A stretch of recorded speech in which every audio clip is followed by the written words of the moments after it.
Okay.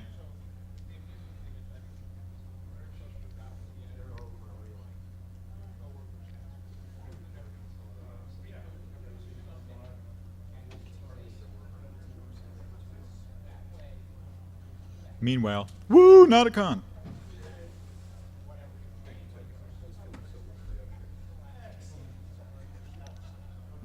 About 5 seconds or about 10 seconds.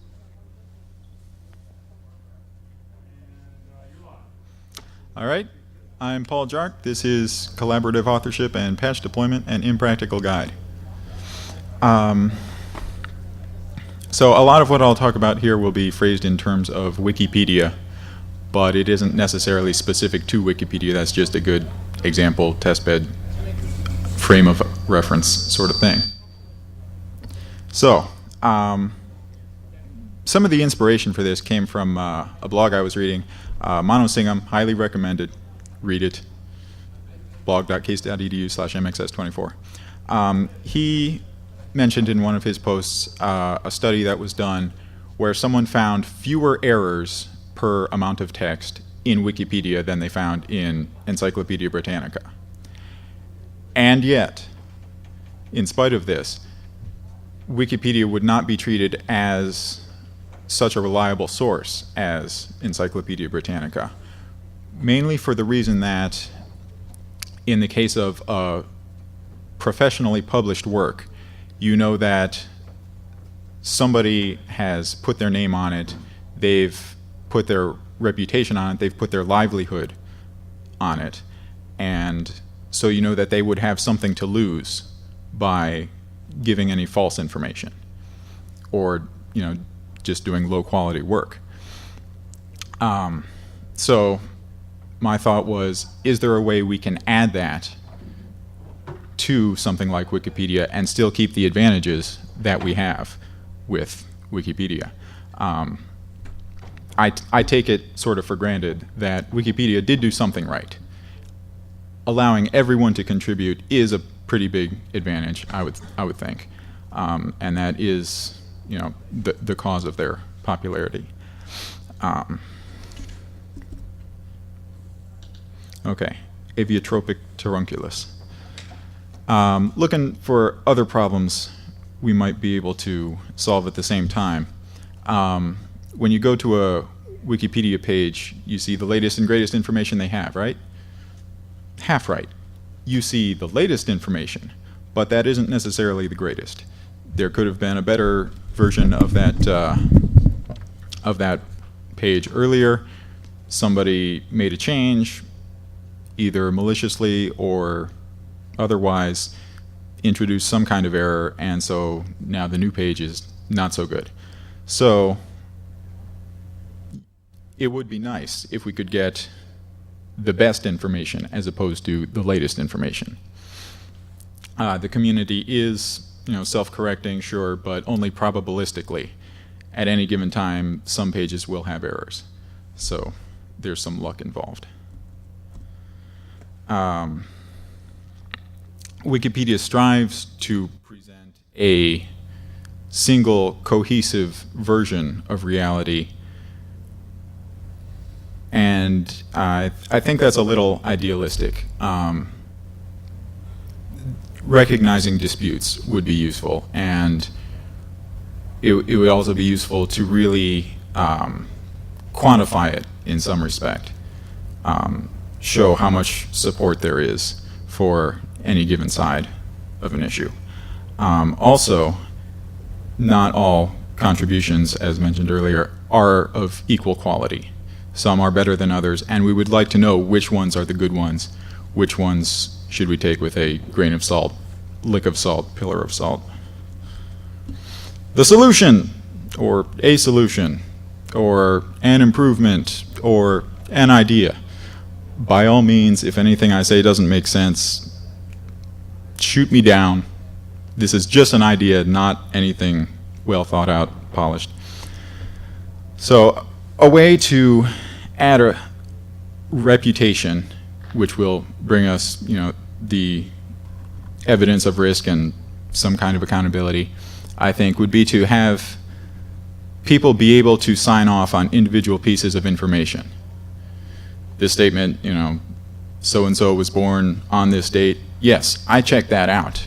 I looked up birth certificates. I can vouch for this.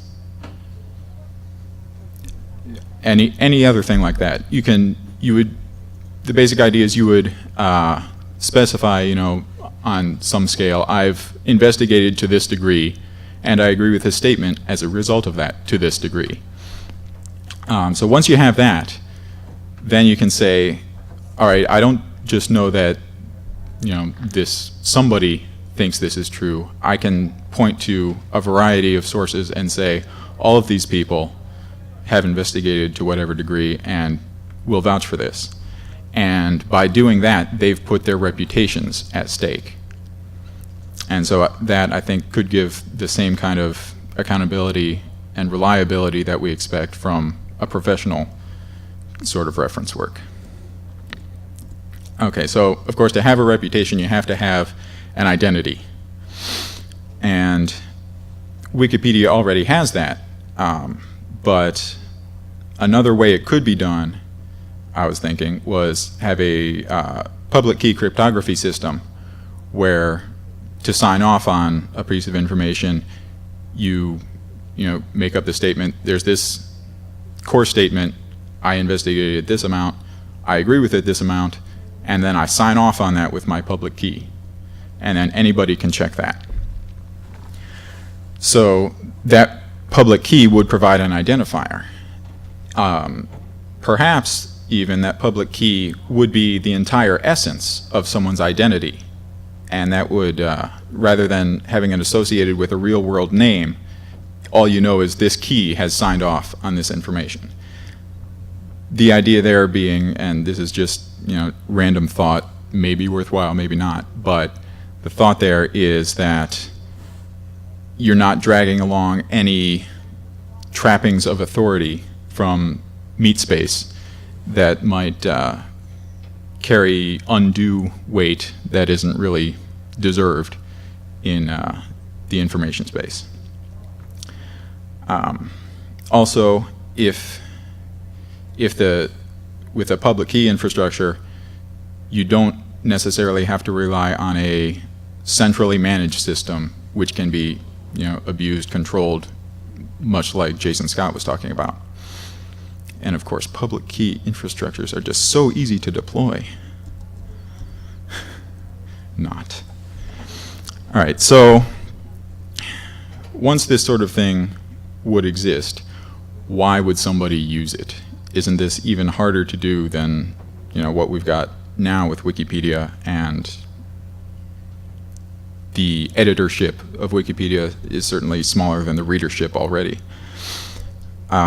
So one way to encourage adoption, I think, would not be to do away with the information that is not highly rated in terms of people have vouched for it, but just to mark it differently and say, all right, here's something that somebody said hasn't had a lot of investigation, so that would sort of act as an invitation for more people to do some investigation on it.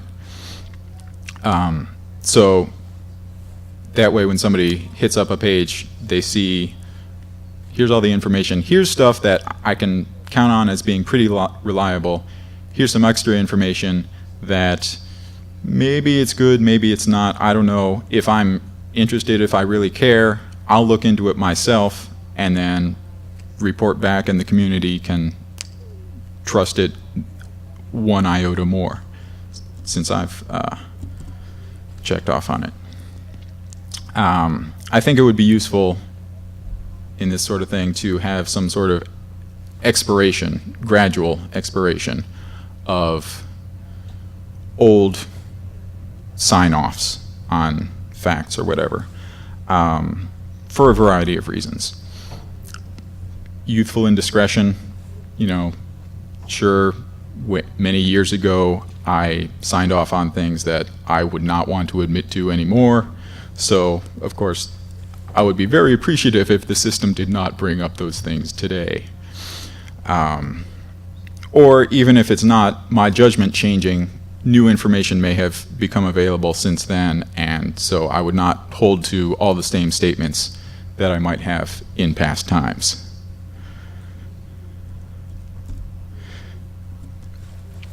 All right. This sort of system, of course, could be abused like any other. One of the obvious ways is somebody goes in and signs off on statements they know are wrong, hoping to mislead others by making a false statement more highly rated in this trust system. But I think that would not be a very effective attack, because, should have mentioned this earlier, along with signing off on facts, people can also sign off on each other's identities with respect to various topics. So, Brian, I know, may be knowledgeable about politics, so anything he says about politics, if he's signed off on it, I'll trust him about that. If Cameron says anything about BSD, I'll trust him about that. Could be. And so if somebody deliberately signs off on bad information, if they do that consistently, they're not going to earn anybody's respect or trust, and so they're not going to get themselves highly rated. They're not going to get their information highly rated. If they sign off on good stuff to get themselves highly rated, and then switch to signing off on bad stuff to subvert it, then they would quickly tumble in the rankings, one would suppose. At any rate, the system would hopefully be designed so that one person or a small number of people signing off on something bad would not be enough to make it seem good. Identity flooding, another possible problem. I want to boost up this apparent fact, so I'll create a whole bunch of cryptographic identities, and all of them will sign off on this. Yes, I've investigated this 100%. I agree with it 100%. Leaving aside that 100% is already pretty suspicious on its own. We would like to avoid having the mere number of identities be a good indication of anything. The trust relationships, I think, should be weighted more significantly. You may have noticed that this is all very abstract. I would agree with you. Hence, in the title, Impractical Guide. This is not very fleshed out at all. It's just an idea. It got me kind of excited, so I thought I'd share it. So once we have something like this, what's the benefit?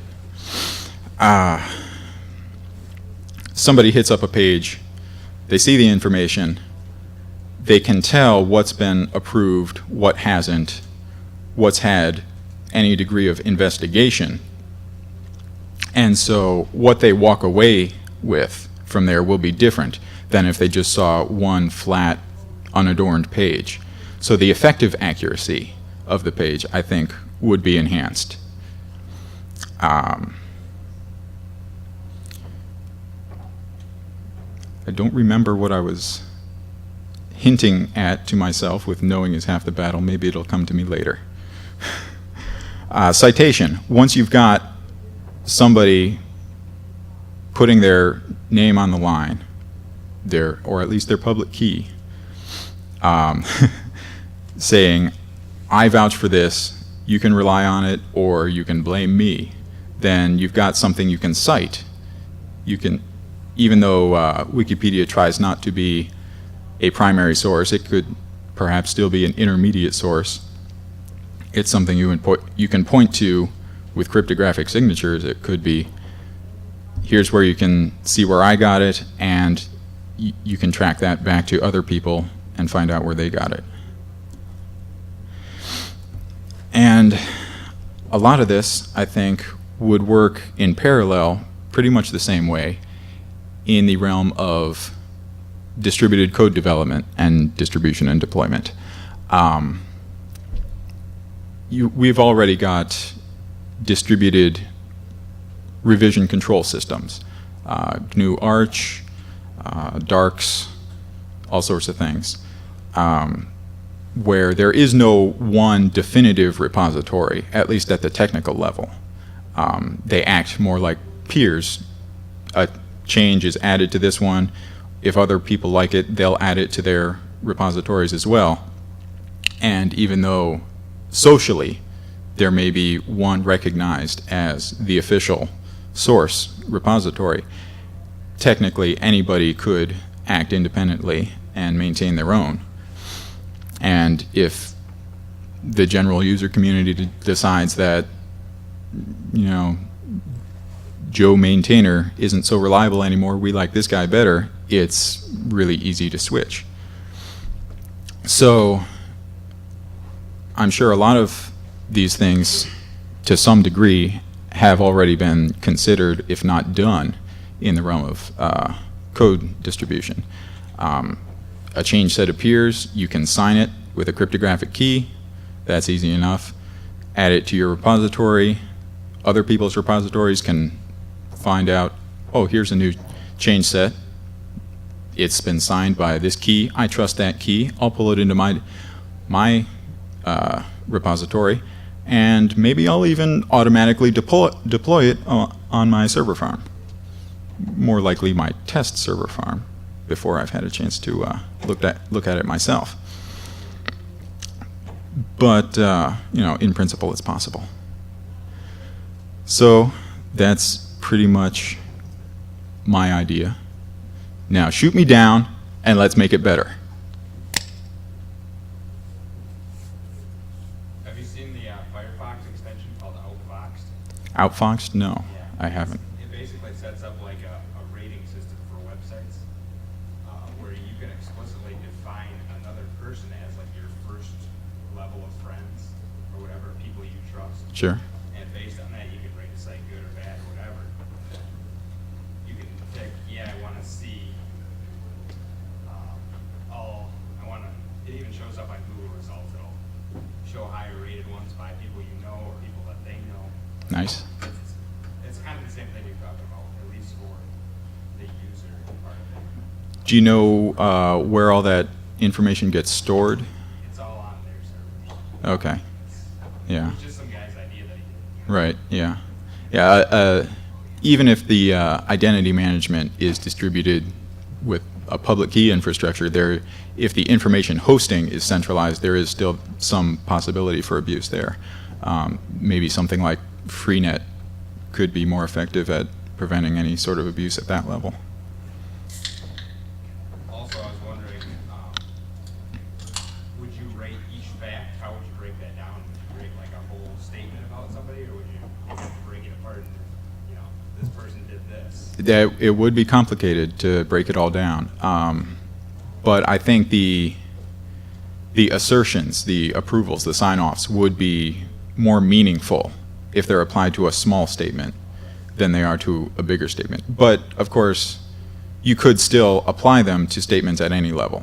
I mean, technically there's no reason to enforce size of a statement that you can sign off on, I would think. At what point then, you mentioned people, if they start signing off on inaccurate or false statements, at what point do you start considering them false? Or what mechanism is there are you thinking of for catching? Somebody signs off on something, it's actually true, but who's going to know? Eventually, well, if you've only got a small number of people signing off on it, then hopefully the reader would be intelligent enough not to trust it too much. And the system could help them along by saying, there's only this many people. Generally speaking, that's not enough to consider it very reliable, especially if it's in some sort of category where facts usually get checked out by lots and lots of people. And so if that fact has had less review than its neighbors, then it would not be as trusted. And then once more people do look into it and investigate it for themselves, then there will be the conflict of, I've investigated this and I sign off that it's false. And as more and more people investigate it, it's less and less likely that all of them will be involved in a conspiracy to defraud the public, because the more people you get, they're basically defrauding themselves, which could be a problem, I suppose, in terms of wishful thinking. Especially in the context of Wikipedia, probably even in the code distribution, it just may become, at a point, a matter of taste or opinion. Sure. Yeah, differing opinions. And in terms of code distribution, there's also the problem of, all right, now how do you support 50,000 slightly different versions? So, not saying it's a good idea, it's just an idea.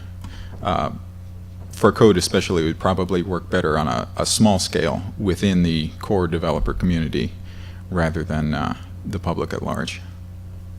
How about edits on something that's already been ranked by 200 people or whatever?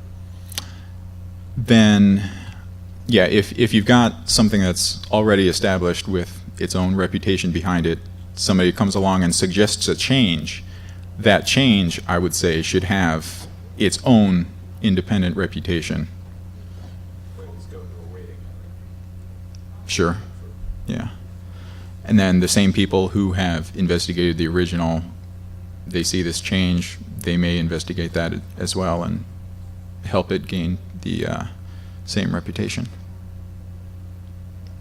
Ticket, ticket, ticket.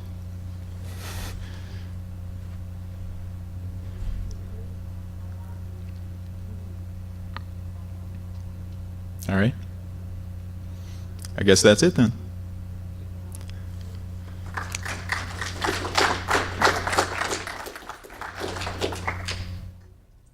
Wow, I'm way under time, sorry.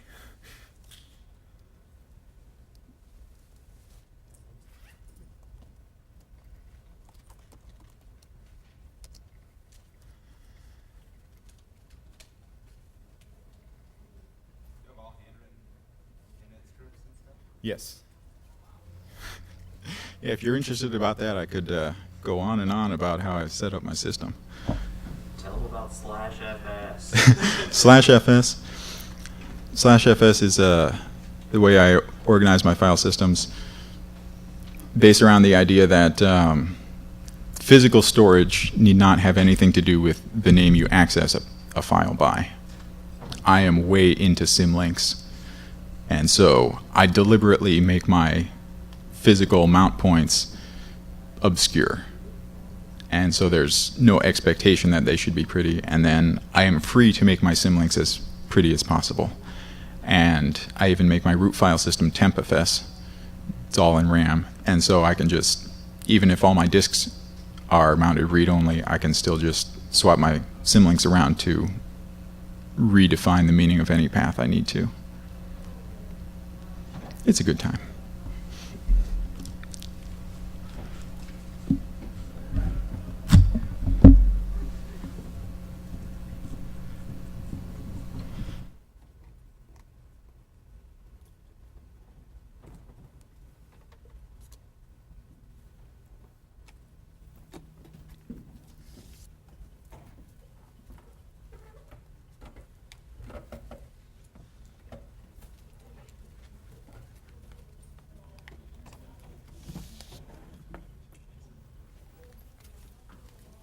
Even though there's not many of you in here, just want to make a note that we're checking the garage right now. We've had another car broken into. And at this point, I'm looking to hire security because the hotel is too incompetent to do that, protect your cars on my dime. So I'm going to hopefully get some security in here to patrol that garage specifically tonight. As soon as I can get that set up, if you want to help us spray the box, let me know. Hey, you need volunteers for it? Well, I'm just calling some security agency.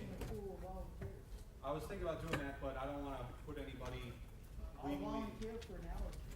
Well, I mean, if you want to help monitor the garage tonight, that's cool. What was your question? It was a kind of candy. They tried to break open his window and steal his radio. Yeah, that was our friend. Yeah, he was with us. We came with them. No, there's another guy. Another guy? Just now. Yep, my wife found his car right next to hers. So, yeah. I'll talk to you later about volunteering. All right. For it.